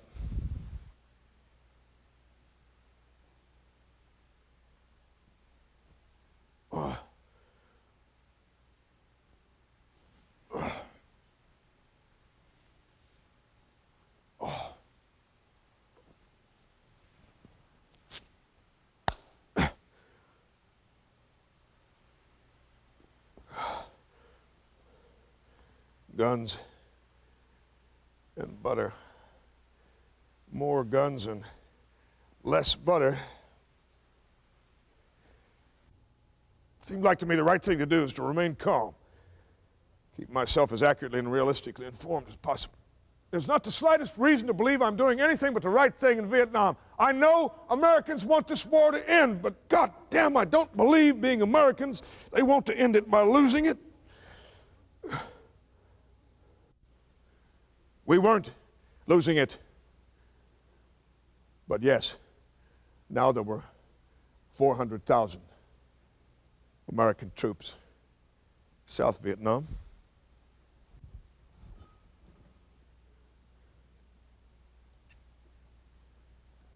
And 7,682 of them were dead.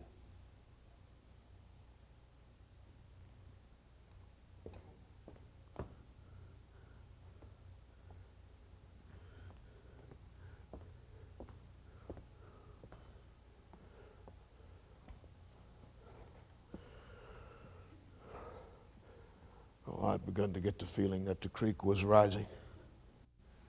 You know, back home in my hill country, we have these flash floods, and they can sweep your home away, and they can take your children. And sometimes that water rises so gradually you don't realize what's happening until it's just too late. All of a sudden, it wasn't just a bunch of unwashed crazies out there in Lafayette Square shouting slogans. All of a sudden, it wasn't just an exotic little war being fought by professionals in Green Berets. All of a sudden, it was black kids and Spanish kids from every urban ghetto across this land, and middle-class college kids from suburban homes, and hundreds of thousands of draftees. And I'm trying to get my programs through here at home and convince you and you and you and you that I'm not fighting a major war. This is just a half a war, because in order to win it, I would have to invade North Vietnam. And I can't do that. I can't do that without risking war with Russia and with China. So this is just a half a war. It's like necking.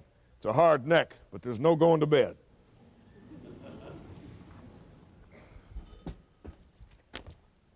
If there was a turning point in this war, it was the Tet Offensive. Tet Offensive. We were prepared. American boys were on duty, standing in the mud and water up to their chest all night sometimes. The Viet Cong were on duty. They were always on duty. The South Vietnamese were celebrating their holidays. When the Viet Cong struck, they attacked 5 out of 6 major cities in the South. They attacked 36 out of 44 provincial capitals. They attacked 60 out of 200. That's nearly 1/4 of 242 district capitals. They blew a hole in the wall of the American embassy compound in Saigon, into the embassy, killed 5 military personnel. They mounted a sizable attack on the air base where our command headquarters had been located. I had been told that there was light at the end of the tunnel. General Westmoreland stood right here and told me, personally indicated to me, that we could begin to bring American boys home by the end of 1968. Things were looking good. And now, after 3 years of a staggering commitment, fantastic air power, 500,000 American boys, and all,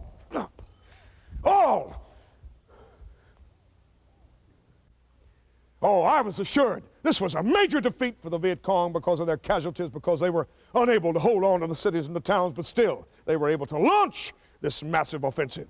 They were able to smash right into the heart of Saigon, terrorize the population. I had to say to myself, Lord, these guys are never going to quit. They're never going to quit. In the Old West, you killed Indians until you finally run out of Indians. But here you kill 1, 2 more spring up at 20 or 30 or 40.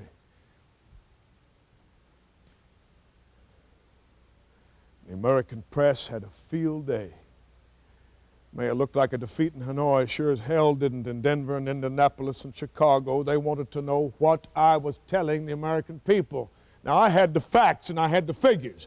I'm the President of the United States. I have the accurate facts. I have the true figures, and they don't add up. No wonder You didn't believe me. I lost your trust. And all of the people who were with me on civil rights and with me on Medicare and with me on anti-poverty, they were against me on this war. I felt like an animal with a bloody paw stuck in a steel trap. I was alone, except for my generals. Finally, I went to my generals and I said, what the hell do we do now? And they said, because of the Tet Offensive, we're going to need another 200,000 American troops. Will you please send them as quickly as possible?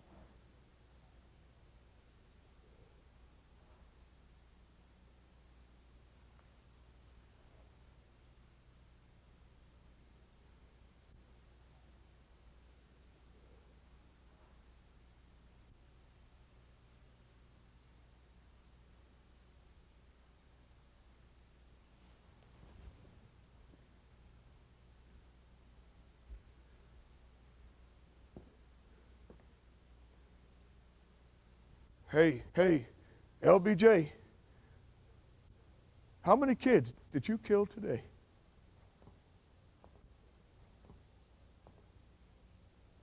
I called in my closest advisors, men who'd been with me, stood by me, sustained me in my effort. I'll go so far as to say encouraged their commander-in-chief in his endeavors. And I said, I will not send another 200,000 American boys to South Vietnam. Now, what alternatives do you suggest? Silence. Silence. Finally, Bob McNamara said, there appears to be no attractive course of action. Somebody else ventured to say, we are faced with imperfect alternatives. Ultimately, they all said, in effect, look, this thing's hopeless. We better begin to de-escalate and get out. Get out. Get out.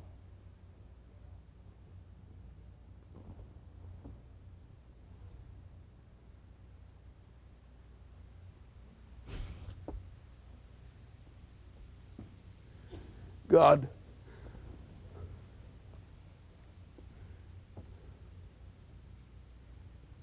God damn war. God damn war. I am a decent man, and I have good moral values, and I've always tried to do what is best for the people I've been elected to serve. But if I'm wrong, if I have been led up the goddamn garden path, then 25,000 American boys are dead on foreign soil.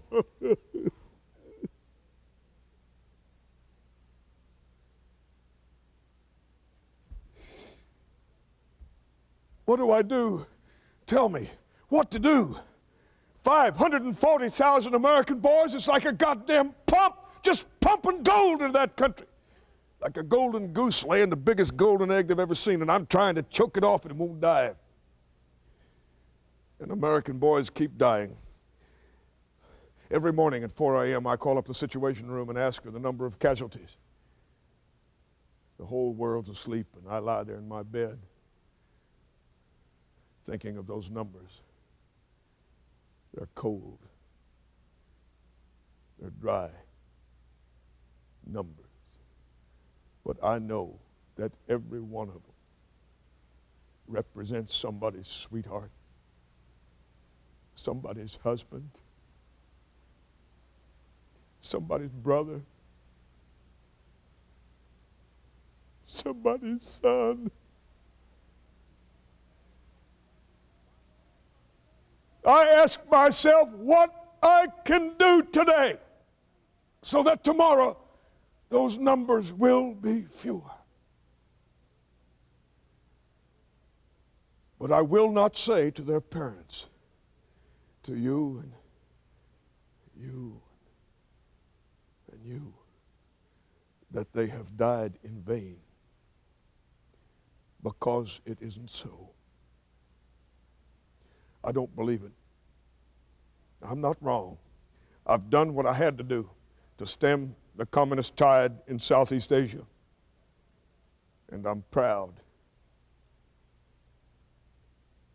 I am so proud of all those little boys who gave their lives for the freedom of all people. All people.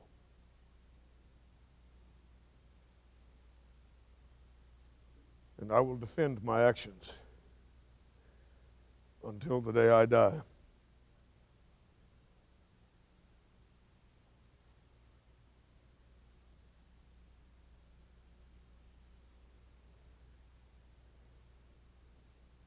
I ask myself how long I can continue as President of these United States. If I had 4 more years, God damn, if I had 4 more years, I could eliminate poverty and ignorance and bigotry and want like you'd never believe they ever existed in this great land of ours. I could. Only now, this nation is so divided, I couldn't govern it. I've lost. I've lost. I'm all slicked down with tarnish. You need a fresh face. Hubert. Hubert could govern. You'd trust Hubert.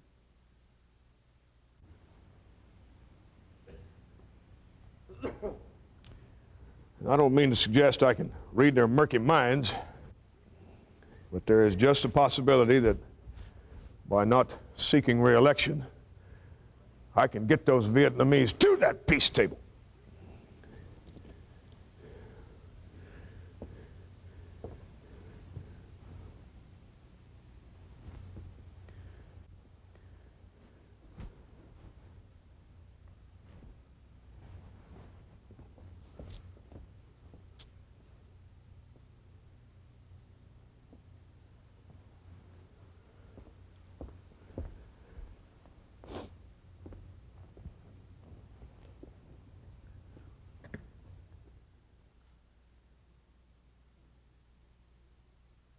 "52 months and 10 days ago, in a moment of tragedy and trauma, the duties of this office fell upon me. I asked then for your help and God's, that we might continue America on its course. Now, with America's sons in the field far away, with America's future under challenge here at home, with our hopes and the world's hopes for peace in the balance, I do not believe that I should devote an hour a day of my time to any personal causes or to any duties other than the awesome duties of this office. Accordingly, I shall not seek and will not accept the nomination of my party for another term as your president.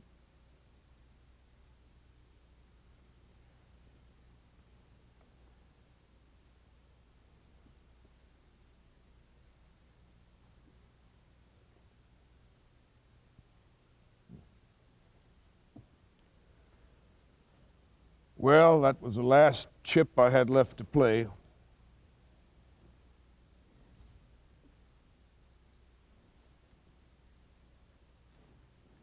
My daughters wept.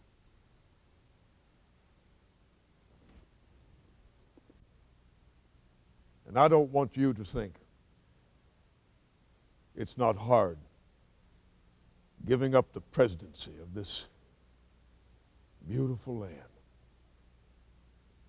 I confess to a feeling of emptiness. Things past, things gone.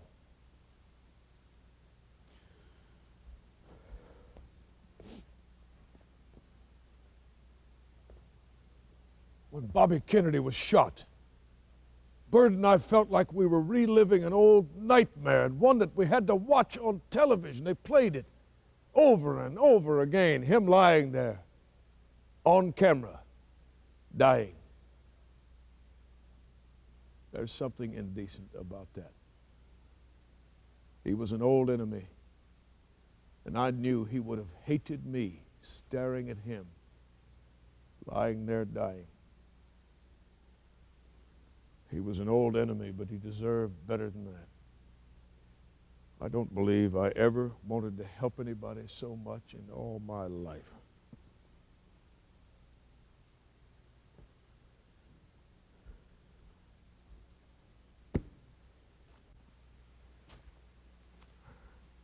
I would like you folks to know that General Curtis LeMay, Chief of the Air Force, when he retired, went to the State Department with what he said was a solution to the Vietnam problem. The solution, according to General LeMay, was the systematic bombing of the Chinese mainland using nuclear bombs. Nuke the chinks. God help us all. It'll be good to get back to the ranch. Settle in. Watch that sunset. It's just about the prettiest sight in the whole world. I did not want to be the president that built empires or sought grandeur or extended dominion. I wanted to be the president that educated young children, helped to feed the hungry, helped the poor to find their own way, and who protected the right of every citizen to vote in every election. I wanted to be the president who helped to end hatred and who promoted love. I wanted to be the president that ended war among the brothers of this earth. Well, I hope you'll remember what I've done, what I've tried to do. Hope I haven't exaggerated. I may have. We had a little boy down in our hill country came running in one day, said, "Mama, Mama, I just saw a big old lion in our backyard." Well, his mama went running out, and there stands old Rover, the old family dog. She said, "That's not a lion, that's Rover. Now, you told a story. Now, you go to your room. You get down on your knees, you stay an hour, you turn off the light, and you beg to the Lord to forgive you for telling stories." After about an hour, she went up. She said, "Did you pray to the Lord?" The boy says, "Yes." "Did you ask him to forgive you?" He said, "Yes." "Well, what did the Lord say?" The boy says, "Mama, the Lord said he thought it was a lion too." Now, I don't know if you all see all these problems that face America, the priorities, the tender boxes, poverty, filth, education, disease, isolationism, narrow nationalism, protectionism. I don't know if you see all these lines or not, but I hope you do. And I hope that the Lord thinks they're lions too.